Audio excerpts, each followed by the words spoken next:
Hi, and welcome back to our series called Perfectly Broken. We're in week 4 now, and last week we studied the myth that says, I need to work harder in order to gain the victorious Christian life. What we found out was the truth is that my work, my efforts to live a good and holy life get in the way of God's work. I need to quit working harder and instead start trusting Jesus more. And when I do that, then I'm putting my efforts into the right thing because it's Jesus that's transforming me through the Holy Spirit. Now, in this whole process, about now, I could see where maybe you're getting frustrated because you're still struggling with sin. And what you were hoping for was that, like, this series would just take all that away and it would just disappear. And so let's talk about the myth for this week. This week, our myth is, I must have an evil twin that's keeping me from the victorious Christian life. Like, there is something in me that's keeping me from getting there. Now, if you've attended the village, then you know that we've kind of talked about some of this already, and we're going to review this again. And our emphasis is going to be on application, not just the theory of it.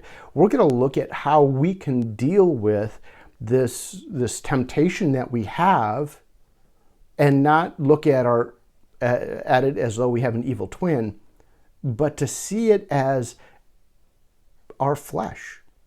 Now, here's what happens when we believe we have an evil twin inside of us. We, in effect, doubt that God did transform us and that we are made new and that we have the possibility of living this new life. But the Bible clearly teaches that we can live a holy life transformed because God's Spirit lives inside of us.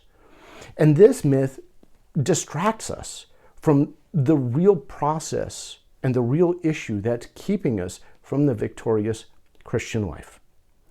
See, here's what happens to us, is that we assumed once we became a believer in Jesus and we were discipled, that temptation was basically going to go away and that we were going to be free from temptation and just control it. But here's the truth. Jesus was tempted and he was perfect. And not only was he perfect because he had been transformed, he was perfect from day one. And yet, it's very clear that Jesus was tempted.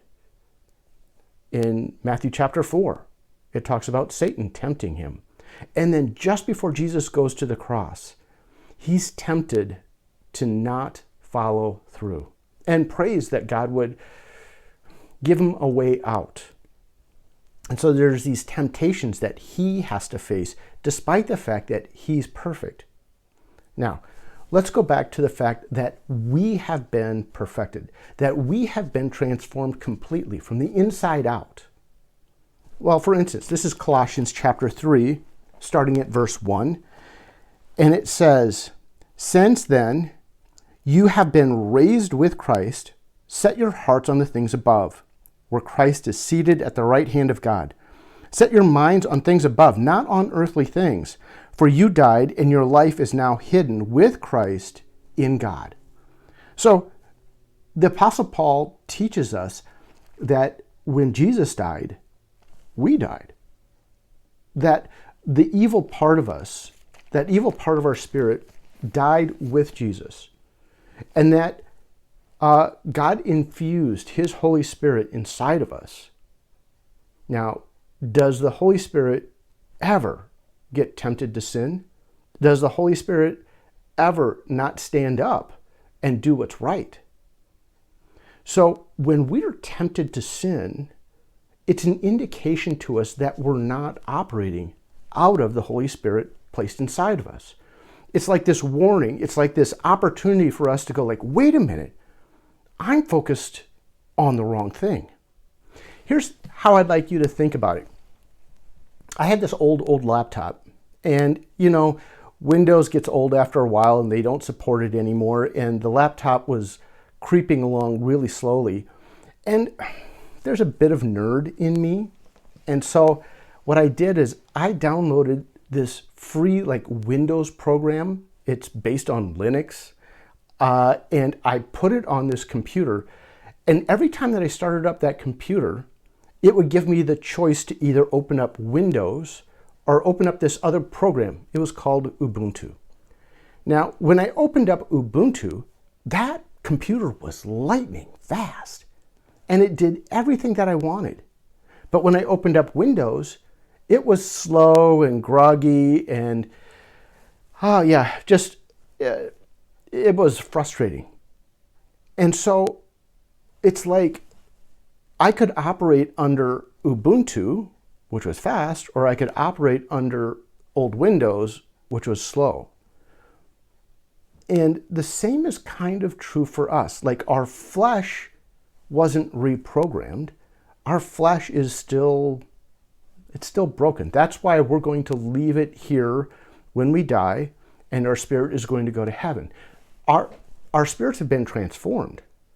They've been reprogrammed, but our flesh isn't. So our old habits, our old hurts, our old hang-ups, they still all operate, and they're still all calling us to do things wrong. And so our fight isn't to actually fight the programming.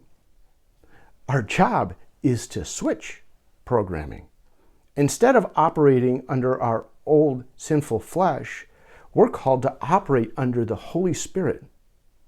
And so every time I feel tempted, every time I fall into sin, I have to realize that I'm operating under the wrong software, under the wrong mentality. And I have to redirect my mind to the Holy Spirit and have Him lead me, guide me, and help me understand how to deal with that temptation.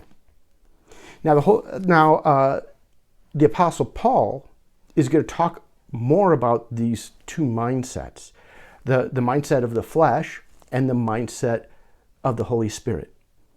And so as you study these verses out of Romans 8, verses 5 through 14, look for those two different operating systems and ask yourself, how can I reprogram or redirect myself to the right operating system in those times that I'm tempted?